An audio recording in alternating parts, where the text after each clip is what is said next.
Can Walker White beat out Payton Thorne this spring? You are Locked On Auburn, your daily podcast on the Auburn Tigers. Part of the Locked On Podcast Network, your team every day. Yes, welcome on into Locked On Auburn, your daily Auburn Tigers podcast. I'm your host, Zac Blackerby, and thank you so much for making Locked On Auburn your first listen every single day. We're dapping it up on this Wednesday with Darrell Dapprich, Montgomery radio legend, hanging out with us, and we'll talk about our differing opinions on the transfer wide receivers. We'll talk about Jeremiah Cobb, a guy we've not talked about a ton this offseason, and what he may look like in this running back room that returns everyone, Darrell.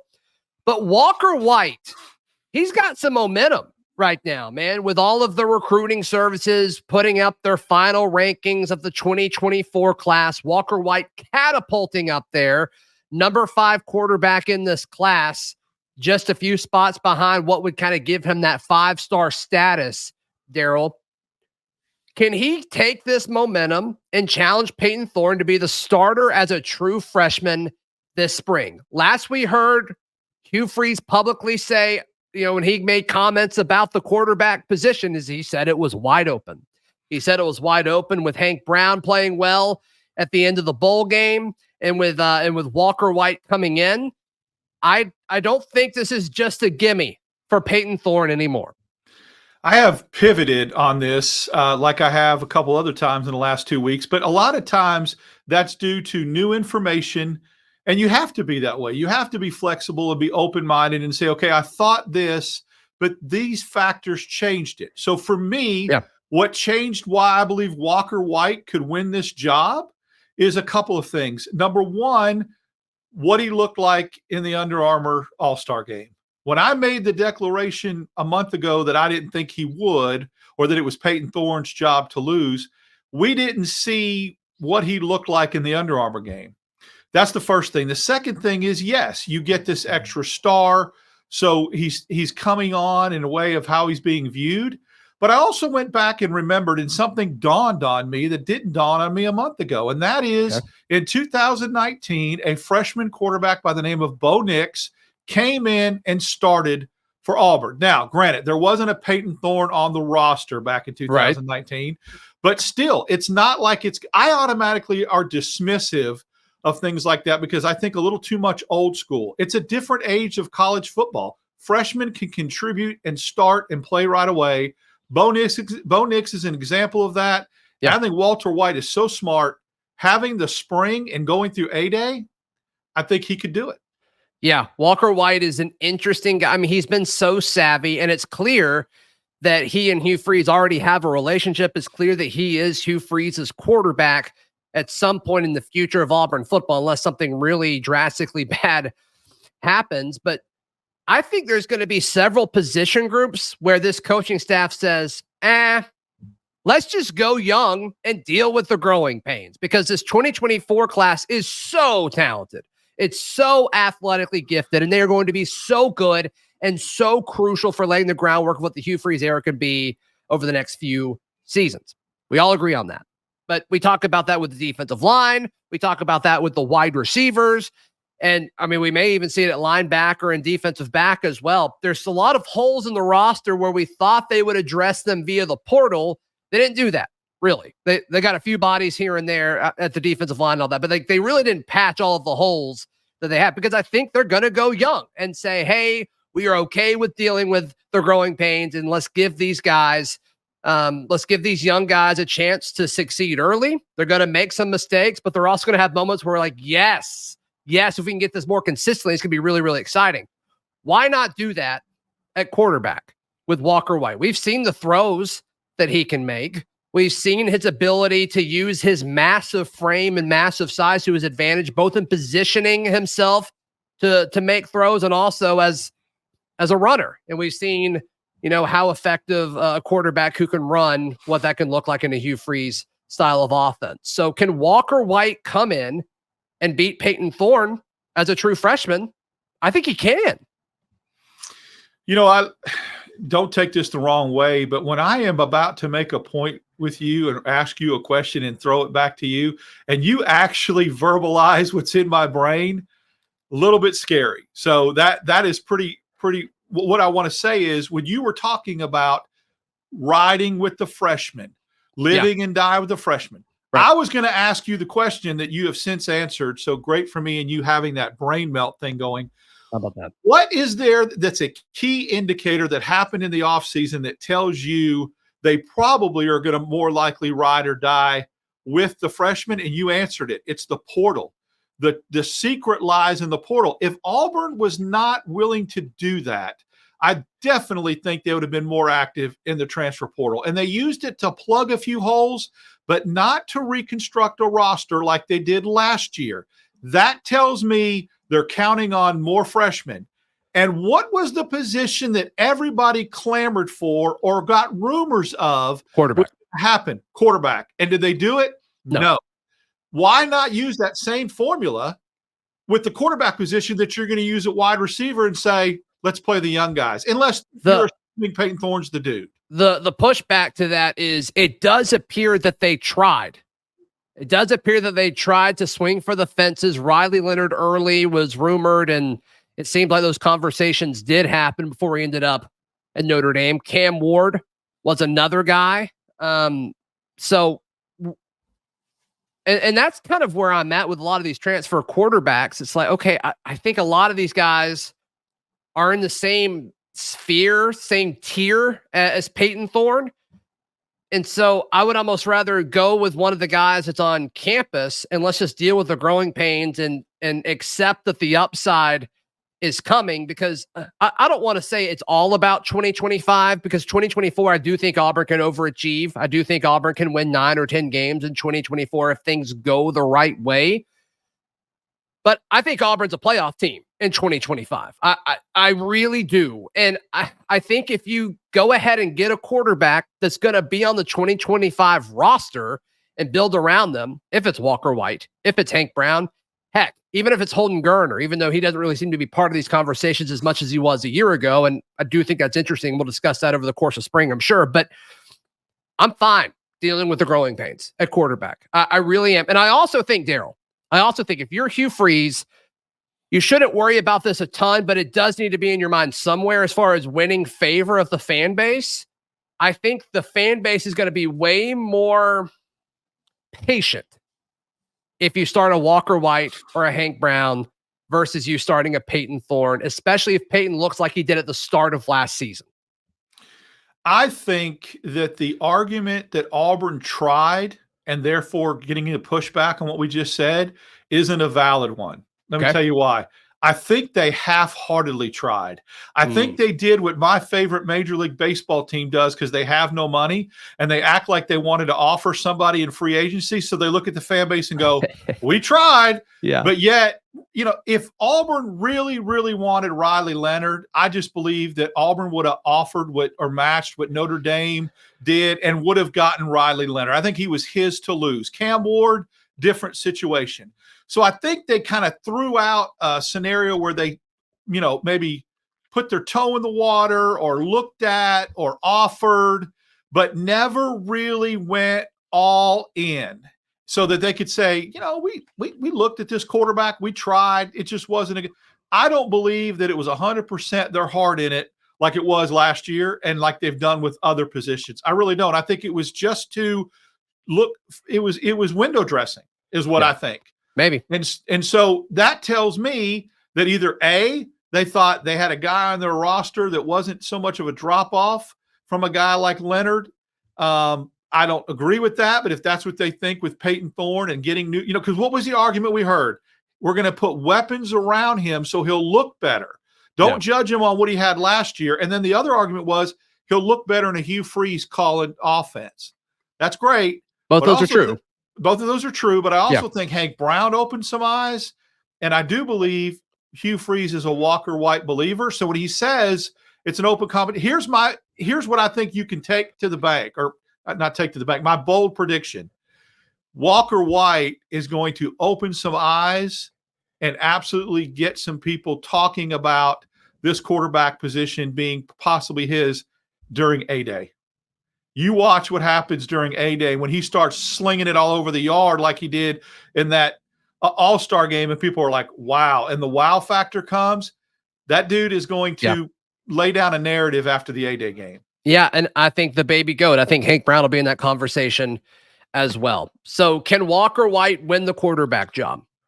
Yeah, yes. He can. I certainly think he can. So we'll discuss what is going to happen with these transfer wide receivers.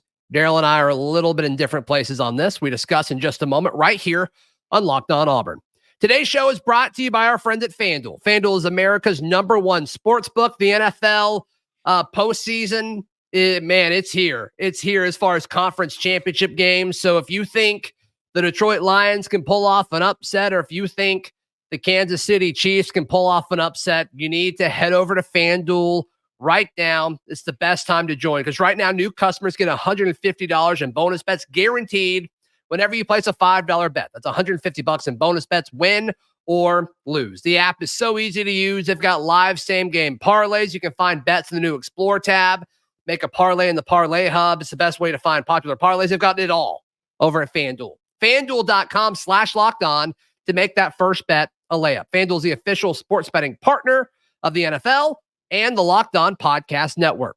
Darrell Dapprich joining us as we are dapping it up on this Wednesday. Let's go. All right. The transfer wide receivers. And this is a position group where we talked about it, right? There were holes in the roster at several spots: wide receiver, offensive line, and defensive back. And it's like, okay, what were they going to do via the portal to address these things? Well, from the wide receiver point of view, they went out and got Sam Jackson V, who's really a quarterback that's switching to wide receiver from Cal. And then Robert Lewis, who, as soon as he entered the portal, he was tied to Auburn and was an early favorite, and they got that taken care of very, very quickly. Reasonable expectations for these guys. And I'm just so cautious to put a lot of faith in a transfer wide receiver right now based off of what happened a year ago. You got toasted. You got burned. I got toasted so bad. And granted, you can look at the details and the supporting arguments of, like, it is different. Like Robert Lewis coming over. I'm not going to say the same for Sam Jackson, but Robert Lewis coming over is different. Like, he has production, he has explosive capabilities, and he's done it. He's done it at, a solid level of college football. And he's coming over before spring. Of the transfer wide receivers last year, the only one that came over before spring, if my memory serves correctly, was Nick Mardner.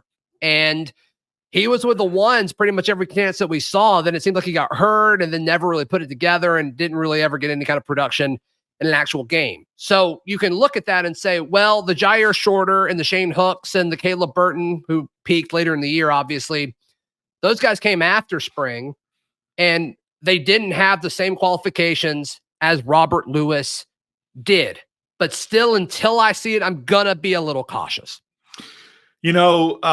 If you got burned on the transfer portal receivers, I got singed in my belief on Cam Brown. I mean, I know what that feels like. So I should be a little cautious with this and pump the brakes and not bug. But I had an opportunity to watch Robert Lewis play a whole game on ESPN Plus because he was playing Troy, and I have some Troy ties there. And so I watched the game, and I was like, this dude, he's killing them. I mean, and Troy had a good defense, Sure. So I saw him play every snap where I didn't see Hooks and Shorter and Mardner. I just went by stats.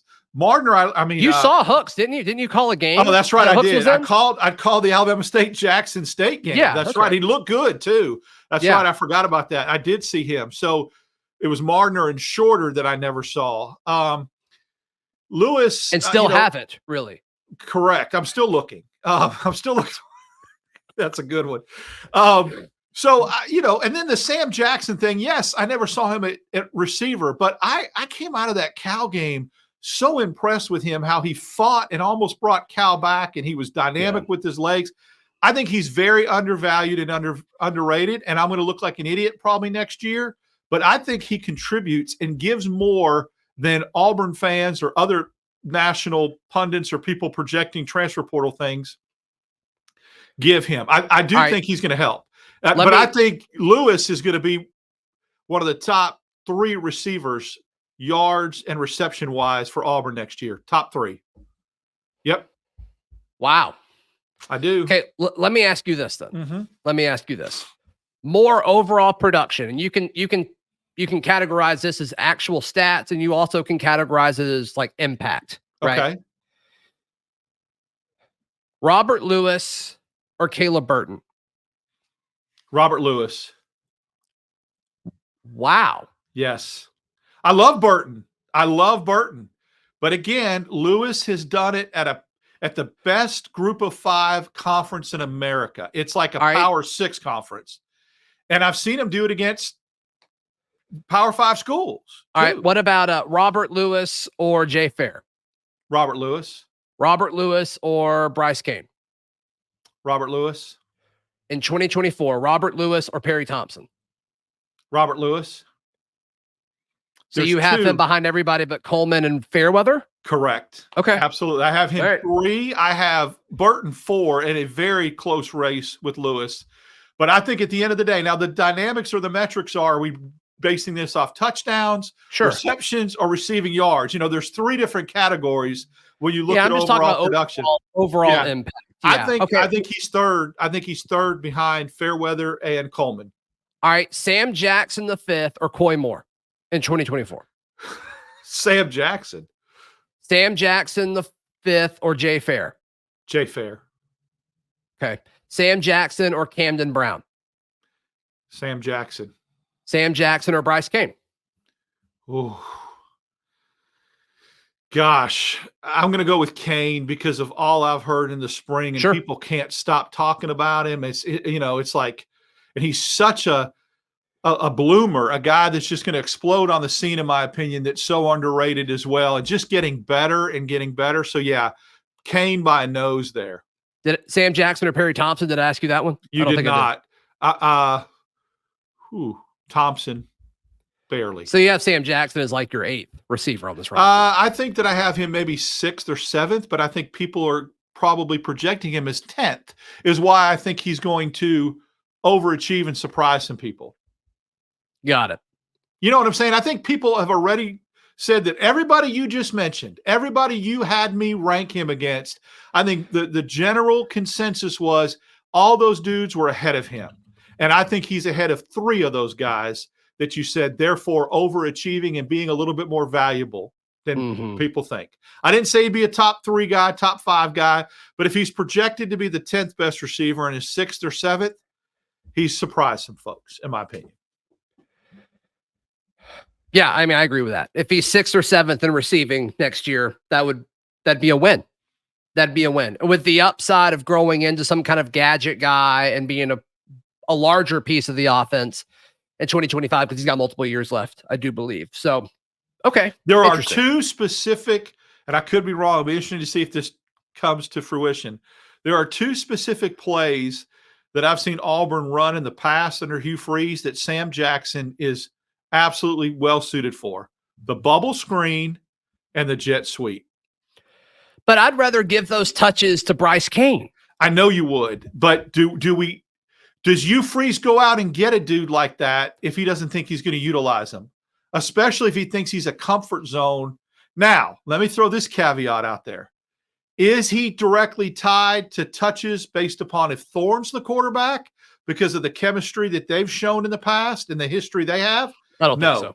It's if Walker White's out there or Hank Brown's out there, will he get the same amount of touches he would if Payton Thorne's out there? That's something that'd be interesting to see.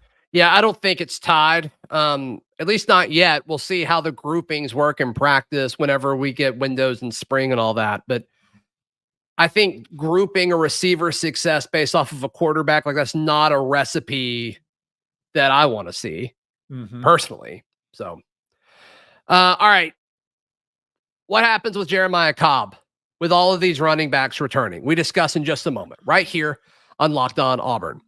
Want to encourage you to check out our exclusive content that I'm putting up on my Instagram at Z Blackerby on Instagram. Separate video content, kind of an extension of this show. We're also putting up some of them on YouTube Shorts as well here on this channel, so be sure to check that out. All right, Jeremiah Cobb obviously returns with the rest of the running back room. Jarquez Hunter, Brian Battie testing the portal waters out for 5 minutes and coming back.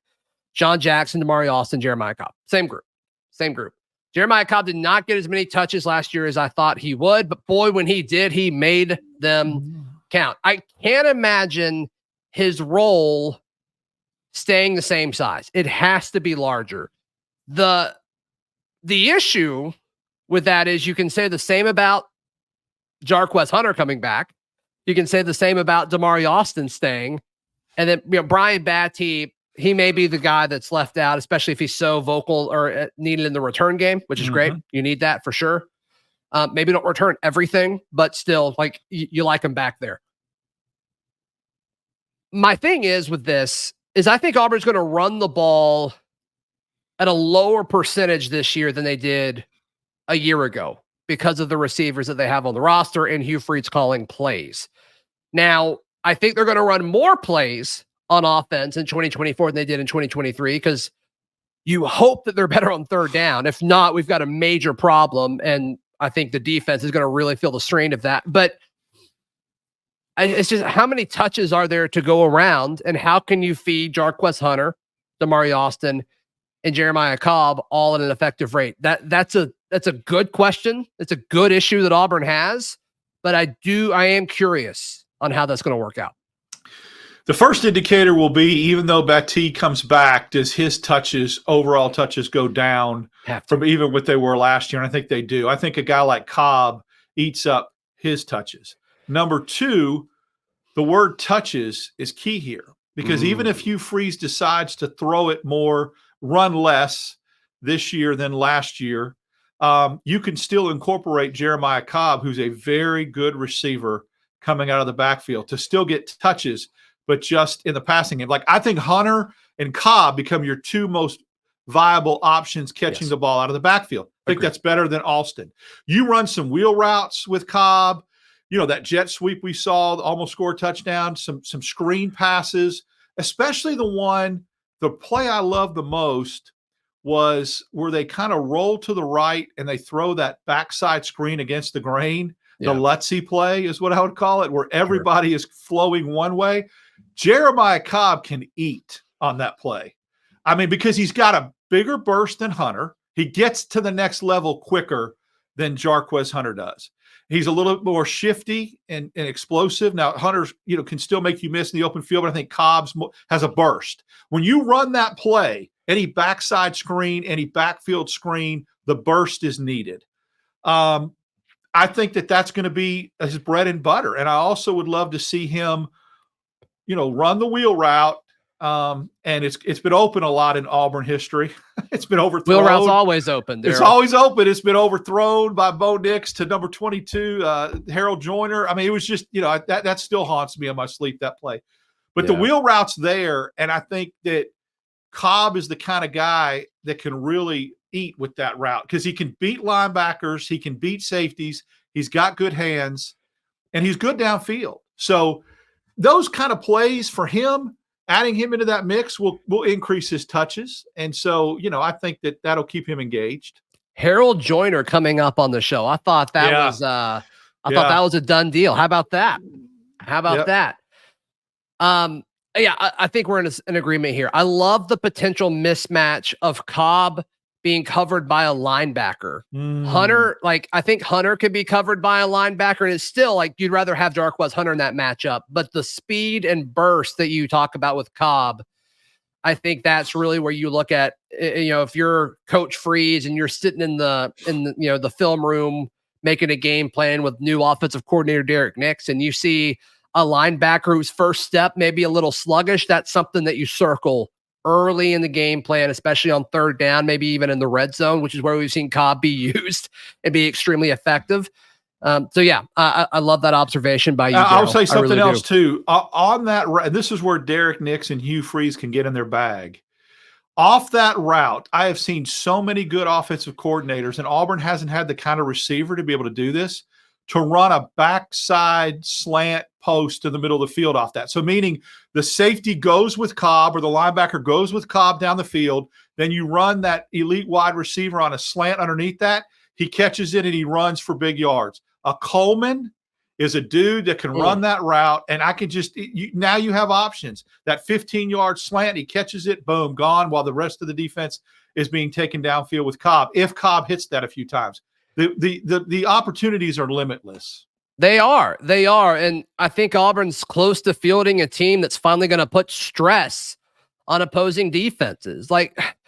you don't want defensive backs and guys in coverage to ever feel comfortable when they're defending you. And I think they have at Auburn when they've played Auburn over the last 5 years. And that's changing. When you're a defensive back and you've got to worry about Cam Coleman embarrassing you, or Evaldo Fairweather going to be like, could he run over you at any second? Or, oh my goodness, if I take a wrong step, Jeremiah Cobb or Jarquez Hunter are going to run past me, or Bryce Cain's going to run past me. There's starting to actually be threats on offense that you have to focus on. You've got to think about if you're a defender. And I say it over and over and over again. I've said it since I've started this show 5 years ago, however long it's been. You want to make opposing defenders make as many decisions as possible, because eventually they're going to make the wrong one, or they're going to hesitate. And it only takes half a second when you've got elite players like Auburn is slowly adding to this roster. And so putting those guys in situations where they've got to make decision after decision after decision, Cam Coleman will eventually beat you. Jarquez Hunter and Jeremiah Cobb, they will eventually beat you. And that's how you create these massive plays. And I think the offensive side of the ball is getting so close to that, Darrell, and it's going to be so fun when they get back to that point. It's the chicken or the egg argument. People for years have screamed, why is Auburn's route tree so elementary and not so well, I think personnel dictates that. I think you couldn't run anything elaborate from a route tree standpoint because you didn't have the route runners, the speed guys, the personnel to do it. So you can't do it. It's like I said, it's chicken or egg. I think Auburn now has a scenario where 4 receivers going out running elaborate routes, because I do believe, like I said before, Derek Nix knows how to scheme guys open. He definitely knows how to scheme running backs open as a running back coach. And that's where Cobb and Hunter are going to eat. Fairweather sitting down in the zone after 20 yards, finding that soft spot that's going to be created with Coleman and Thompson running routes. And Burton, who's shown the ability to run beautiful slants and catch the ball in traffic over the middle, which Auburn hasn't had for years. I'm just telling you, the opportunities and the options are limitless in my mind, and I'm not an offensive coordinator. How many times have we seen the slant off the read option that's there every single game for every other offense we play against? It's like taking candy from a baby, that 10-yard slant after you fake the ball to the running back. Auburn couldn't run it because dudes were dropping the ball. I mean, it hits him in the chest, they drop the ball. That'll change. Yeah. Everything else will open up on the outside. Darrell Dapprich, how can people check out everything that you've got going on, buddy? You can follow me on X, Dap6410. On with you, on Friday mornings. Love that. After basketball games, we go live, regardless of what time the tip is. Got a huge one tonight, Darrell. Yes. Huge one against Alabama. We will be there live, hopefully to bask in the glow of an Auburn victory. I hope so. You can find all my written work at auburndaily.com. Please subscribe to the channel. It's growing like crazy during the offseason. We really appreciate you for that. Of course, if defensive coordinator news pops, we will try our best to go live and put up a show very, very quickly. So be sure to click that subscribe button. It really helps the channel out, and like this video as well. We will see you later this evening. And of course, also tomorrow, right here on Locked On Auburn.